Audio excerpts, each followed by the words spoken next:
लकड़ियों को यूँ बार बार नौका में भर कर लाना अपने आप में देखने में बड़ी विचित्र सी बात लगती है, लेकिन भाई हम हैं आज के दिन मणिकर्णिका घाट पर, जहाँ ये बहुत ही नॉर्मल सा प्रोसीजर है, क्योंकि यहाँ चाहिए होती हैं इतनी ढेर सारी लकड़ियाँ। अगर आप देख पा रहे हो स्क्रीन पर, ये पूरा एरिया लकड़ियों से भरा है। इसके पीछे भी आपको लकड़ियाँ मिल जाएंगी। कारण भी हम आपको जल्दी ही बता देते हैं। जहाँ एक तरफ आप मणिकर्णिका घाट पर 24 घंटे चिताएं जलते हुए देखते होंगे, उसी मणिकर्णिका घाट पर नवविवाहित जोड़े भी आशीर्वाद लेने के लिए आते हैं। वहीं पैदा हुआ बच्चा भी आशीर्वाद लेने के लिए लाया जाता है। तो जो लाइफ साइकिल है, पूरी लाइफ साइकिल आपकी मणिकर्णिका घाट के अराउंड रिवॉल्व करती है यहाँ काशी में। शायद यही कारण है कि यहाँ का पर्यटन सबसे ज्यादा है। मोक्ष का द्वार भी मणिकर्णिका घाट को कहा जाता है। शायद यही वजह है कि यहाँ 24 घंटे कोई ना कोई चिता जलती हुई आप देख सकते हैं। बहुत ही पवित्र स्थान अपने आप में है ये, आध्यात्म का केंद्र अगर इसे कहा जाए तो कुछ गलत नहीं होगा।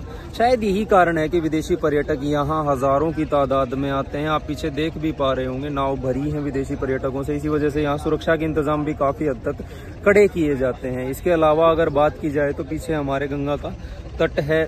सबसे पहले जो पार्थिव शरीर होता है उसको गंगा में स्नान के लिए लाया जाता है, उसके बाद ही उसके दाह संस्कार के लिए उसको ले जाया जाता है। जगह कम न पड़े इसलिए यहाँ जगह जगह जो है दाह संस्कार की व्यवस्था की गई है। उसके अलावा सैकड़ों कर्मचारी भी यहाँ मौजूद हैं जो दिन भर इस काम की व्यवस्था को बनाए रखते हैं।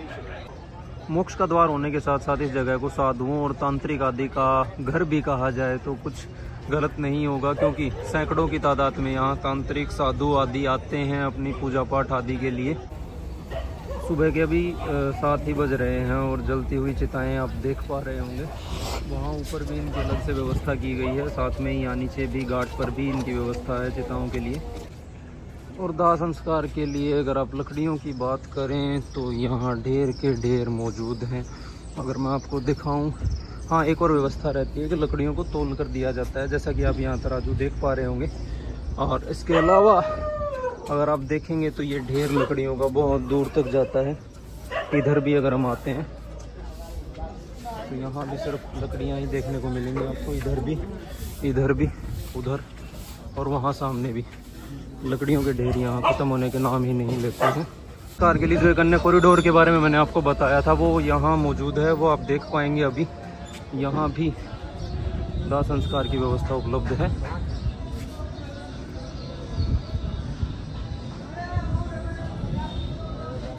ये है यहाँ का दृश्य।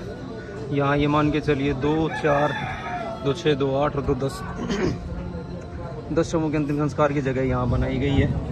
उसके अलावा अगर बात की जाए तो बाकी व्यवस्था नीचे आपको दिख जाएगी।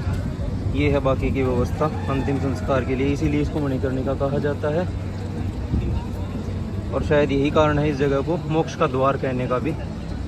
इतनी व्यवस्था नीचे भी, और अगर उधर देखा जाए तो वहाँ भी व्यवस्था की हुई है अगर संख्या बढ़ जाती है। और सैकड़ों शव रोज यहाँ जलाए जाते हैं, चाहे लोकल्स हों चाहे बाहर के लोग हों। बहुत से लोगों की अंतिम इच्छा होती है कि उनका दाह संस्कार यहाँ काशी में किया जाए मणिकर्णिका घाट पर, इसीलिए इसको मोक्ष का द्वार भी कहा जाता है। अंतिम संस्कार के लिए यहाँ 24 घंटे कर्मचारी जो है जी तोड़ मेहनत करते रहते हैं, जो इसको अपना धर्म मानते हैं, अपना कर्म मानते हैं, और यही इनकी रोजी रोटी भी है। जैसा कि आप देख पा रहे होंगे, जलती हुई चिता के सुलगते अंगारों को बीच बीच में जो है गंगा जल से शांत किया जाता है ताकि अगली चिता के लिए भी जगह बन सके। वरना साधारणतः देखा जाता है कि एक चिता पूरी तरह से जलने में 5 से 7 घंटे का समय लेती है, लेकिन ये घाट इतना अस्त व्यस्त है कि इतना समय यहाँ नहीं है। तो जो चिता की अग्नि है उसको गंगा जल द्वारा शांत किया जाता है ताकि पुनः एक और चिता का निर्माण यहाँ किया जा सके। यहाँ कर्मचारियों की बात हम कर रहे थे तो ये लोग आपको यहीं पर सोते हुए भी नज़र आ जाएंगे। यकीन मानिए, आपके जो नरम बिस्तरों से कहीं बेहतर नींद, कहीं गहरी नींद ये लोग यहाँ ले रहे हैं। यहाँ सो रहे हैं, फिर वहाँ पीछे भी सो रहे हैं, और इनके इधर इनके चिताएं जल रही हैं रात भर से।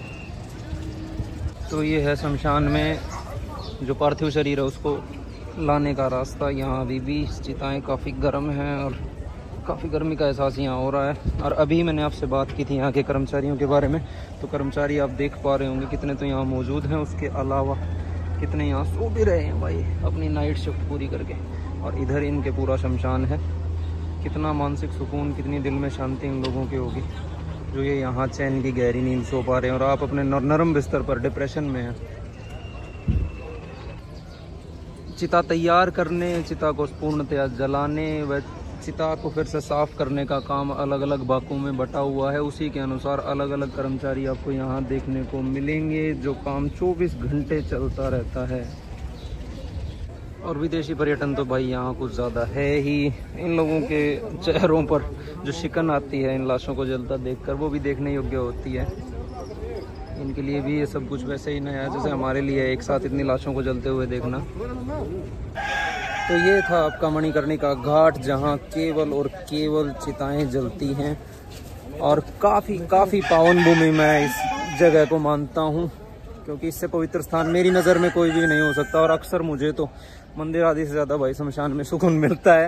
ये इसे आप कुछ भी कह सकते हैं, कोई भी नाम दे सकते हैं। बाकी मेरे लिए बहुत शांति की जगह है। यहाँ आने का मैं लगभग पिछले 3-4 साल से विचार कर रहा था, फाइनली वो पूर्ण हुआ है। काफ़ी सुकून है। बेशक अकेले आए हैं और अकेले आना ही मुझे खास तौर पर ज़्यादा पसंद रहता है।